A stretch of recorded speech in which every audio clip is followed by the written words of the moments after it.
toy fans. Brock here with another episode of Talking Toys, episode 23. I'm Brock Lauer and my co-host Kyle Walters. And we are here with another episode 23 of Talking Toys. Glad to have you with us. And today we'll be talking about the latest news of toy action figures updates, but also the tragic passing of Kevin Conroy. If you don't know who he is, he played the voice of Batman for Batman the Animated Series, Batman the Adventures of Batman and Robin, and Justice League, as well as countless other Batman animated movies, and also the Arkham Asylum games as well. So we do have a story we'll get to later about that, because it is actually pretty personal to us. But also, there is a story that we have to share with you guys that we really wanted to share, with you guys, and because it's an experience, and it kind of ties into what the recent passing of Kevin Conroy is all about. But before we get to that, we have some updates for you. It's been a while, so this is our December episode, and some of the episodes are. This is our December episode, and some of the reveals are, Marvel Legends is releasing a new Iron Man retro figure that is based off the Iron Man animated series. New retro Cyclops from the animated series. A new Banshee figure, Storm figure in their blue and yellow costumes. Carnage and Black Spider-Man figure 2-pack. An eyeball-looking guy. I don't know the names. Your guess is as good as mine. Molecule Man is one of them. And Moonstone, and also Marvel Legends Gamora and Thanos armor from that What If series. Also from McFarlane Toys, we have a new... Some sort of Deathstroke. Black and white Deathstroke. Green... Oh, okay. Oh, here's the names. Oh, here we are. Green Lantern, Kyle Rayner, Wonder Woman, Deathstroke Defiance. They're all gold label figures that are coming out from McFarlane. That's another reveal. McFarlane's also re-releasing Batman animated series, Bullock, Batman, Joker, and Harley Quinn. I think that's a 4-pack. 4-pack, yeah. I think it's a Walmart exclusive. Yeah, Walmart exclusive. You could pre-order these now. Also, you could get the Amazon exclusive Dark Knight Family, which is, Batman, Robin, Red Hood, Batwoman. Show me that one. I've never seen that one. Is that also in the animated? Oh, no. No, it's just based off the comics. Oh, geez, that Nightwing looks terrible. I don't like some of his proportions are weird. Some of the figures look really good, and some of them look really bad. Like the Shazam figure, I thought looked really good, but some of them look really bad. Also another Green Lantern. I'm not sure what. I wish they had names on these damn things. Oh, that's Power Ring from the that's the Evil Green Lantern. That's Power Ring from what's that called? Not the Injustice Society. The Crime Syndicate. That's it. Syndicate, yeah. What it is. Also, McFarlane releasing, I guess these are black and white figures. Batman, Ra's al Ghul, Penguin, and Catwoman from the Arkham Asylum games. Oh, and Solomon Grundy, who's a gold label figure. And these are all gold label figures. I don't get why he's releasing the Arkham Asylum ones when DC has already released those when they came out, like through DC Collectibles or DC Direct, whatever they want to call themselves. Yeah, I don't know. He's throwing a lot of figures out at people. And that's like more so than Marvel Legends. I know Marvel Legends throws a lot at people. I guess it's competition, but it's like I just, some of it is just, I don't know, it's just weird. Some of it just feels like, I don't know. I don't get it. Well, the Power Ring, I bought that. the figure looks terrible, but as you know, I just wanted it for the Starro piece, which the Starro is awesome. He did a great job with that. I give him props. It's nice. I just wish he had bent like it was more bendable, like pliable kind of. I get that. It It was the only like. it is weird though that he would not include some sort of like something you can like clamp to the bottom of the figure to get it to stand straight up. Yeah. Because I just sort of have to. I just Or lean in on the or if shelf. he had like some sort of stand where you had two poles and you could like have him wrap around the poles or something like that. Something, yeah. Or like a cool like water tower where you could like Oh. clamp around that. That would be cool. Also, Lego revealed a new Hulkbuster set. Revealed. That's pretty much. It's over 4,000 pieces. It's pretty cool. It opens up and you could see like the insides of it. It comes with a Tony Stark minifigure. So that's the new Lego Hulkbuster set revealed. Hot Toys released the new Green Goblin upgraded suit figure with William Dafoe head sculpt.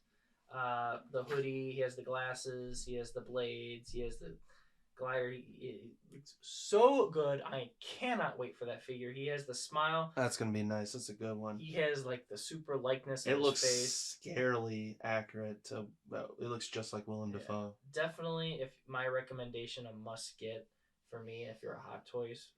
Well, I mean, like I'm not like a junkie of Hot Toys, but No, like, can you imagine how much that would put on like damage our toy budget? That'd be crazy.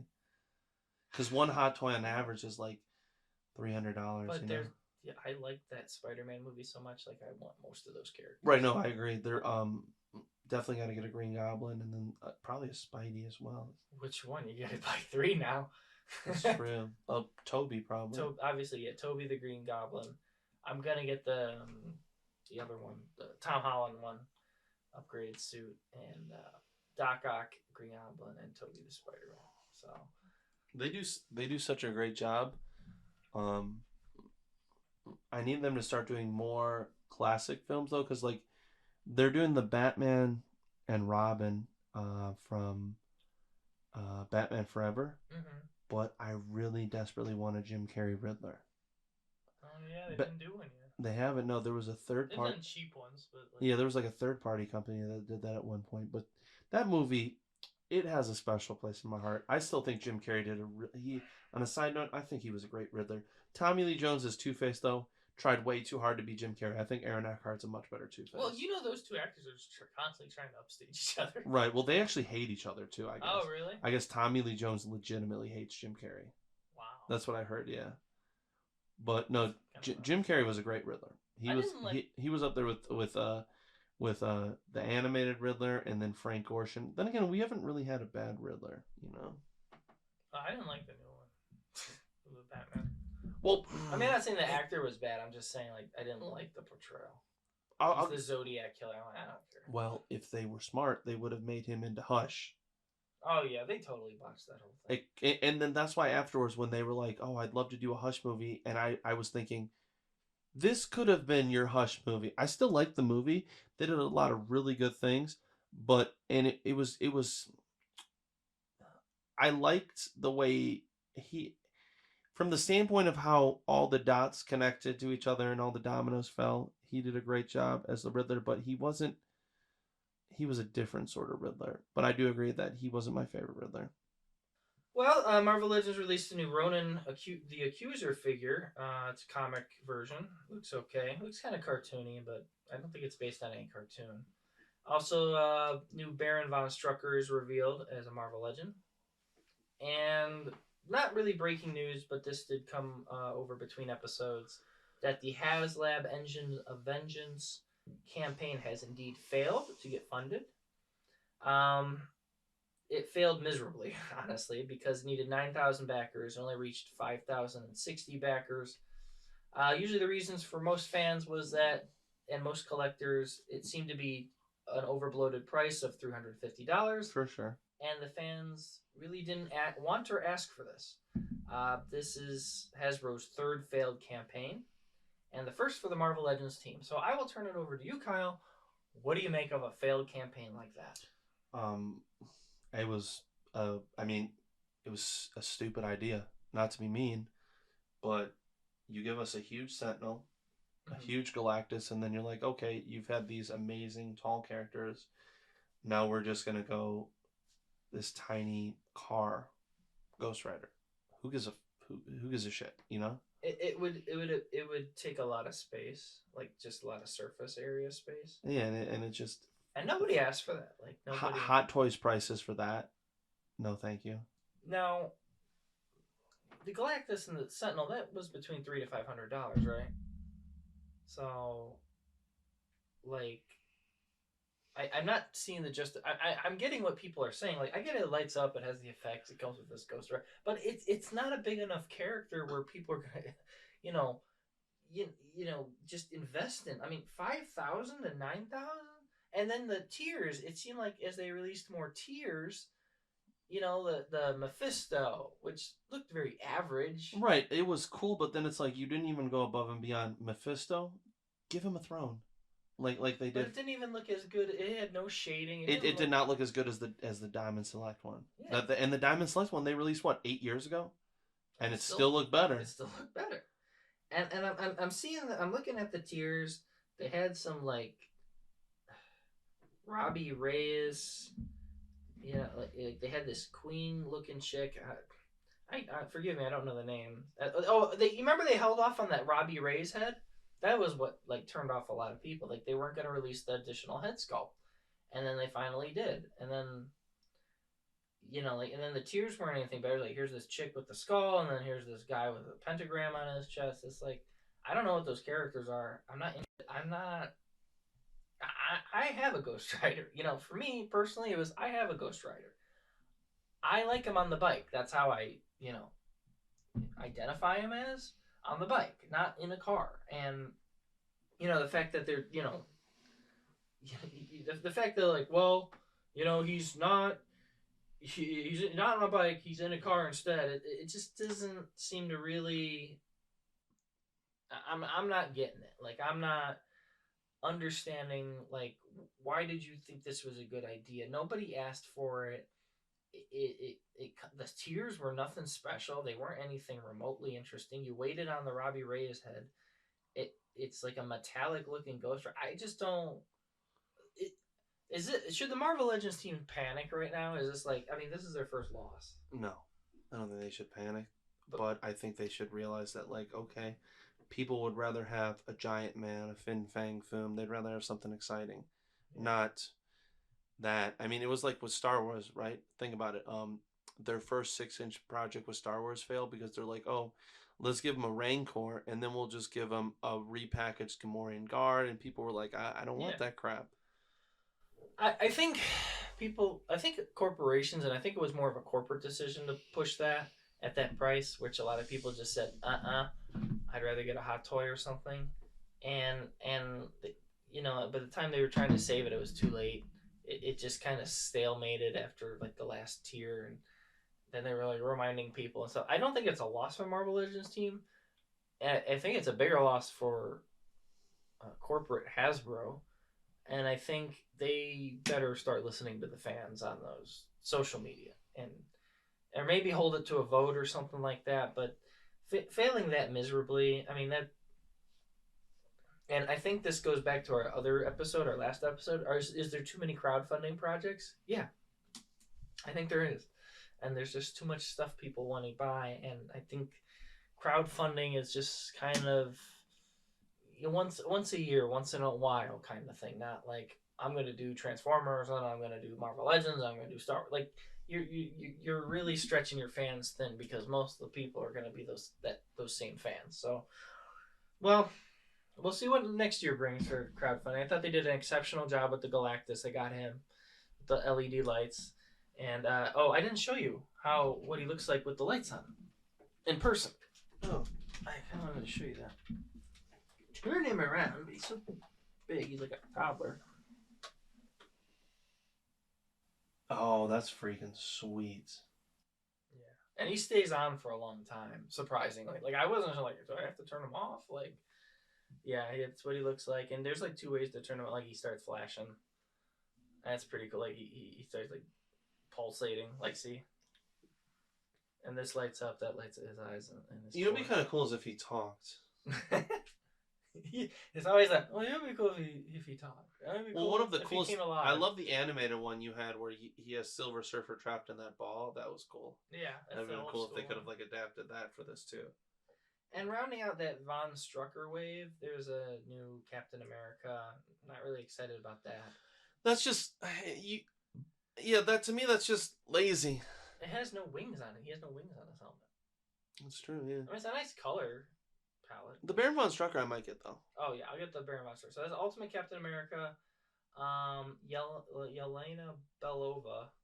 I think that's Black Widow's sister, right? Yeah. Iron Man Extremis.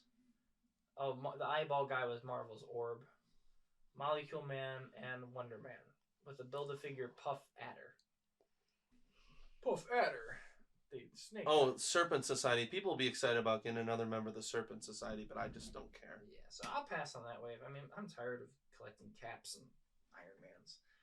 Mezco released the new Power Ranger, so you get the Red Ranger, the Black Ranger, the Yellow Ranger, the Blue Ranger, and the Pink Ranger from the first run of Power Rangers from Mezco. So Mezco's still doing their thing. Release a new program. Everyone's doing Power Rangers now, and everyone's doing Turtles. Mezco even got on the Turtles bandwagon. Everyone's doing that. If I cared about Ninja Turtles, I'd be broke. And Asmus revealed their latest Gandalf figure is Gandalf the White with horse with shadow effects. Comes with a staff and a like a stand as well, like a platform.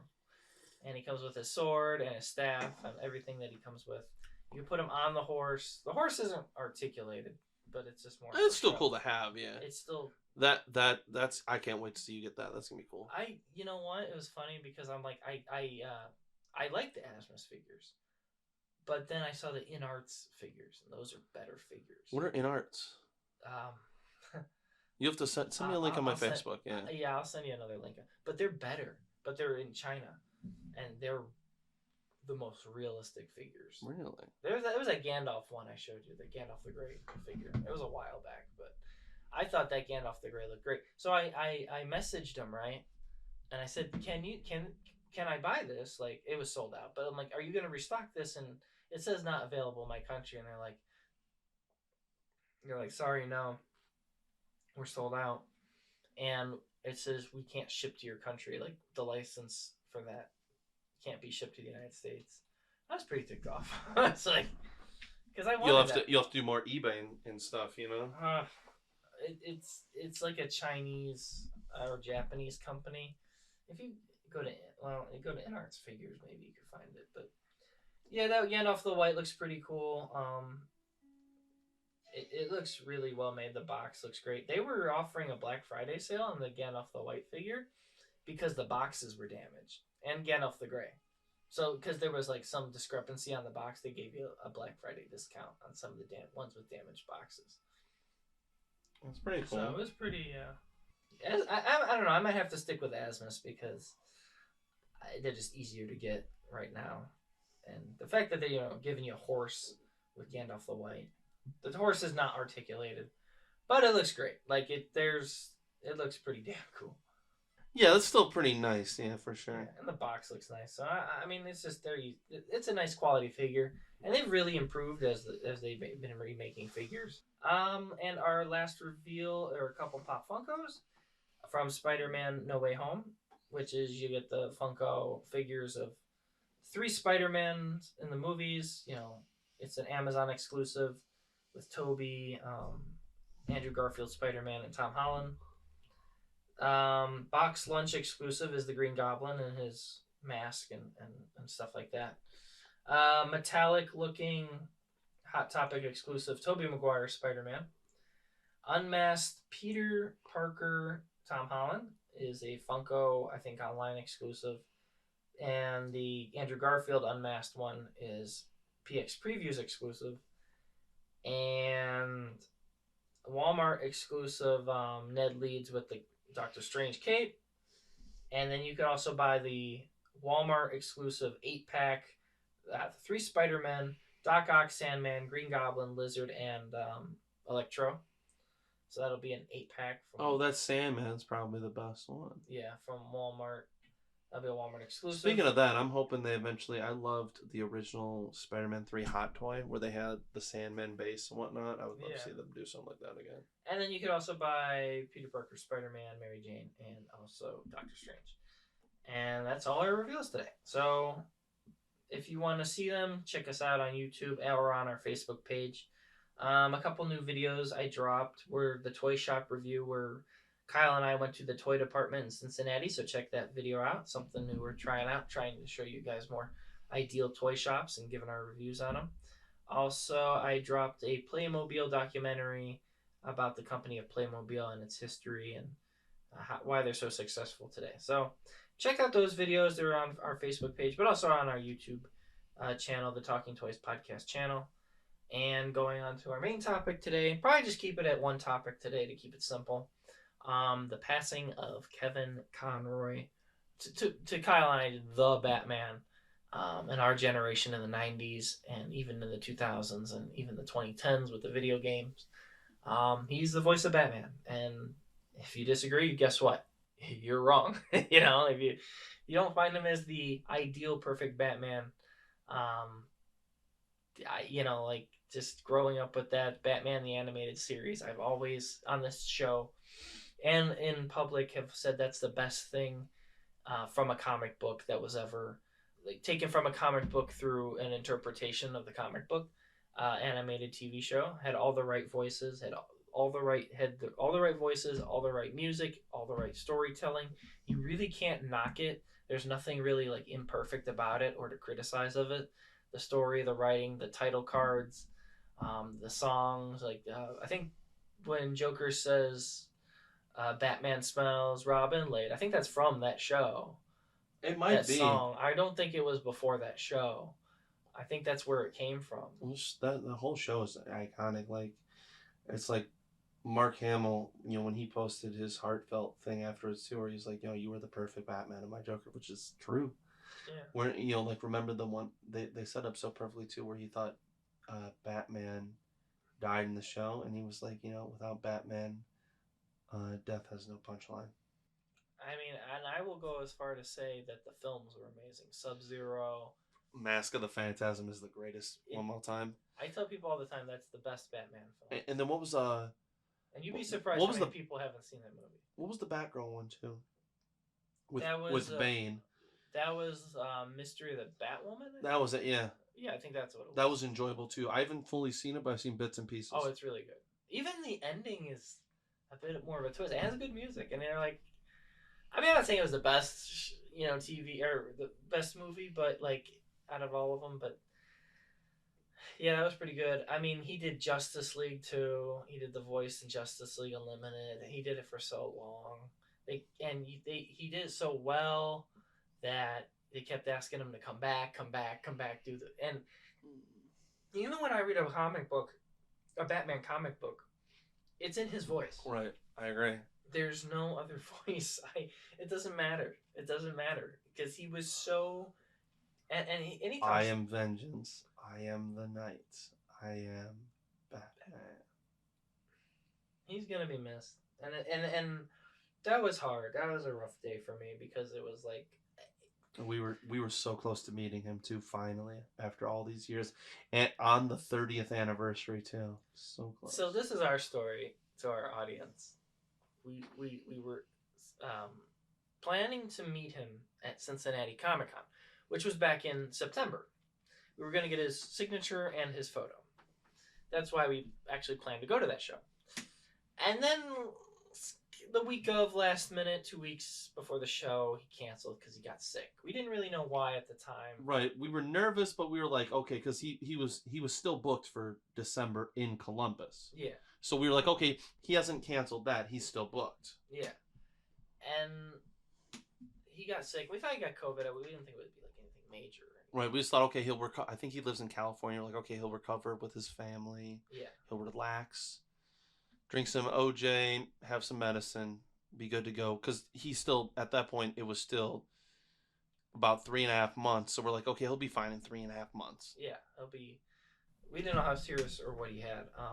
But we did go to the show, and we met the voice of Nightwing and Robin, We've met the voices of you probably know the names. The Riddler, Poison Ivy, and Catwoman. And Catwoman doesn't do that many shows, so that was amazing too. We met all of them, and my friend Kyle here had an awesome looking poster print signed by all of them.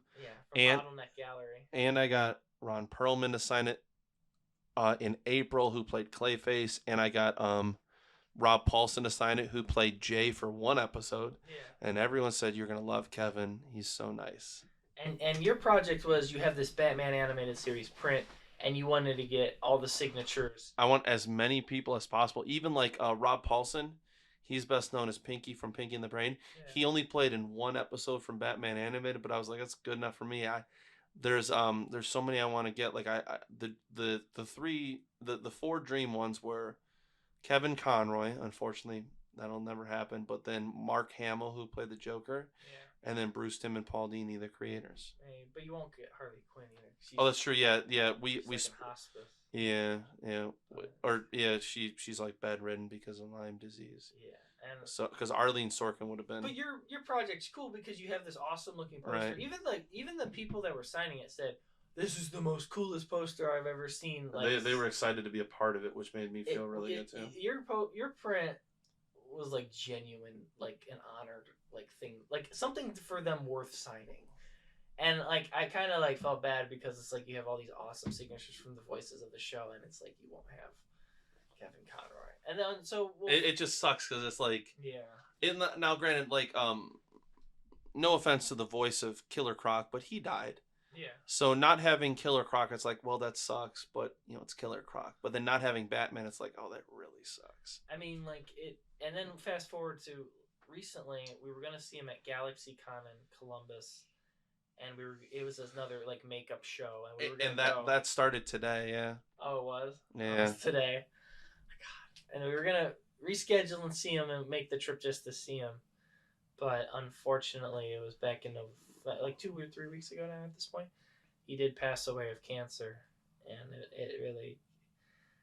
I'm gonna tell you my reaction of how the whole thing went down. I just felt I spent a lot of time trying to like look forward to this, and I wanted to meet him. He's a childhood icon, like he's my childhood, and I personally, when I heard him, I was not only saddened and shocked, but I just felt so deflated because someone either said to me or I saw a post or something, and someone said it really well.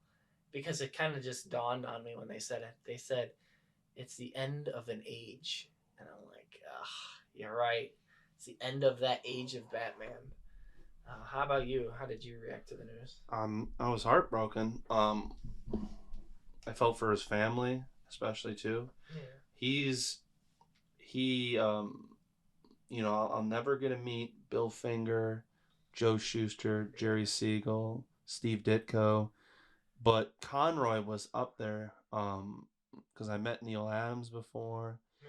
And you and I have met some pretty iconic people. And then this GalaxyCon had a really good lineup. And I think it was the right decision after he passed away to not go to GalaxyCon because obviously Conroy was the most important one. But I was really excited because I was going to meet Conroy, and then unfortunately he died. I can't think of her name, but I was going to meet the voice of Batgirl. And I still want to meet her. Yeah. But she she canceled, and then I was like, okay, I'll go for John Romita Jr. Well, because she canceled first with Jerry Conway. Yeah. And then after Kevin Conroy, I was like, okay, I'll meet John Romita Jr. I was like, I'll still go. And then when John Romita Jr. When he canceled afterwards, I was like, you know what? Maybe this con this year is just not meant to be. I still want to go in the future because it looks they do a really good job.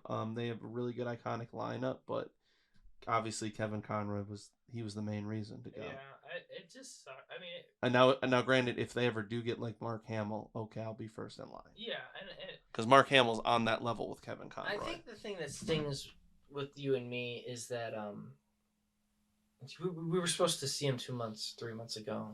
And the fact that he died, it's just like we were so close to seeing him. Like, well, especially because especially because 3 months ago, the voice of Ra's al Ghul died. Yeah. And then last year, I didn't get to meet Ed Asner. Yeah. They told us stories about Kevin Conroy, and it's just he was like the nicest guy, like, Yeah, they all said he was very and he kind, was and never. you could tell that they were genuine. That he, Yeah, plus, think about it, no, he's one of those celebrities no one ever had a bad thing to say.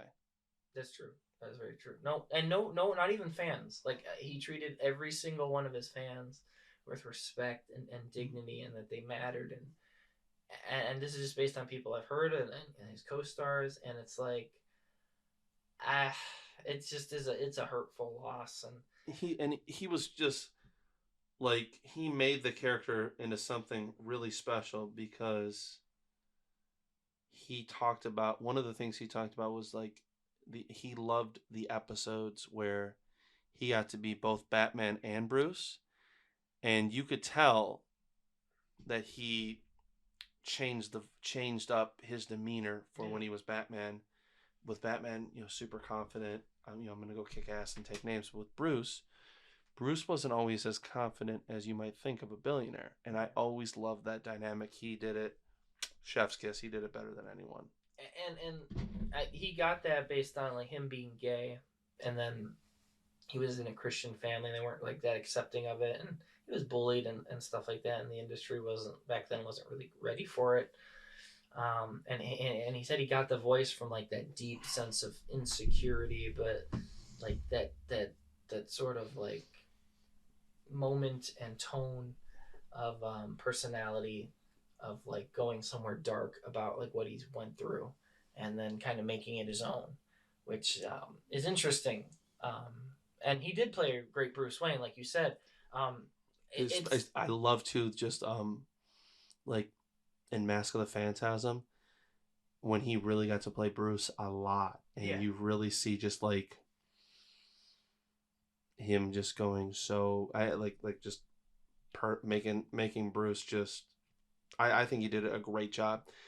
And I will always say that, no offense to Christian Bale or Robert Pattinson, but no one will be as good as Kevin Conroy. and I think He's the GOAT. I think because that show showed you so many, like, there's so many episodes and movies, they showed you so many different perspectives of Batman, so many different angles, his love life, his superhero, him as Bruce Wayne. One of the best episodes too, with all the guest stars too, when they brought in Adam West as the Gray Ghost, Yeah, so good yeah, and I think to show that even Batman needs a hero.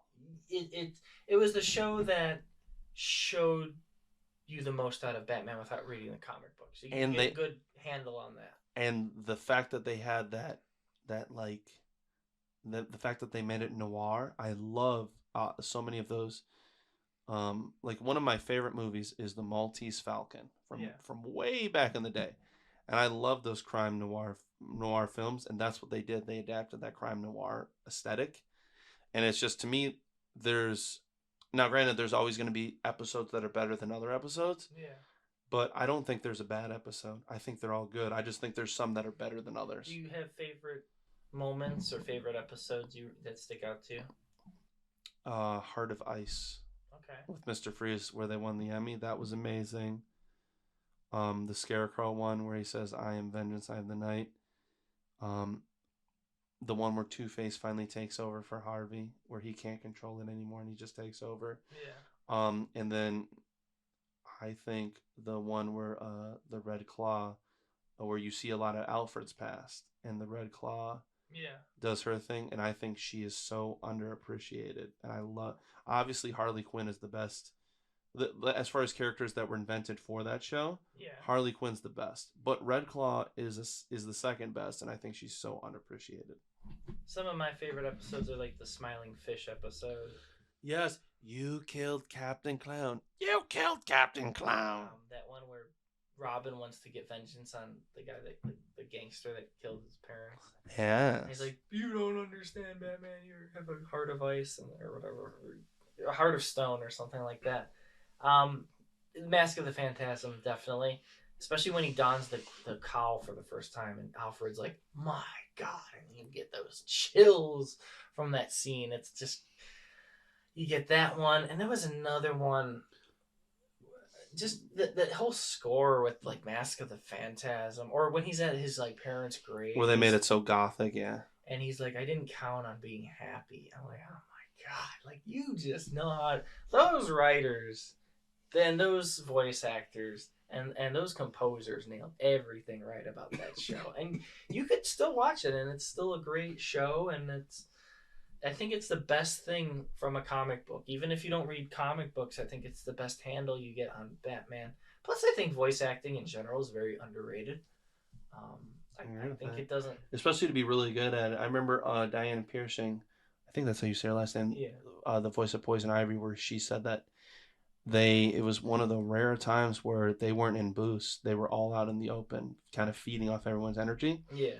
And I was like, that's why the show was so good. I think there should be an Oscar or Emmy nomination as voice acting in that category. And from the deepest areas in our heart, we wish his family well. Kevin Conroy's family, his friends, his colleagues, his fellow actors, whole enchilada. Our deepest condolences, and a bunch of fans who are still mourning his death. Even our fans too. I agree. Yeah, he's a legend, forever a legend. Gone way too soon. It's crazy to think that he's only 2 years older than my mom, and my mom also had cancer, and it's just it's crazy. It fucking sucks. Cancer just fucking. It's terrible. It sucks. It's like the biggest downer in life, and that's not even putting it like. That's like kind of putting it lightly, but it. I know we wish we had a happier episode, but we do remember the good times of Kevin Conroy the best, and I think the best way to remember him is rewatching those episodes, rewatching those films, and we wish his family the best, and our deepest condolences on his passing, and a lot of our fans who are still mourning. So that's Kevin Conroy, and pretty short show today. Keep it simple. We're just doing updates and just kind of remembering Kevin Conroy. And this will be the last episode of the year. And we didn't create a top 10. But you can give me like maybe your top 5 toys you got this year. Oh, that I got? Shoot. I kind of think we'll start the next year off with that. All right, that's great. That's a good point. So we can be a little more prepared. We have a little bit of a list. I kind of crammed it in there for you. So this will be the end of 2022 and episodes. And look out for our smaller shorts and contents. For all our content, check out our Facebook page, Talking Toys. For all our content, also check out our main channel. For our Facebook page, Talking Toys, for any news and updates, and all our content is also posted on there. But also, all our content is mainly on the YouTube channel, the Talking Toys podcast channel. So, rest in peace, Kevin Conroy. And to end this episode, I'm Brock Lauer. I'm Kyle Walters. And never pay retail for your toys, folks. Good night.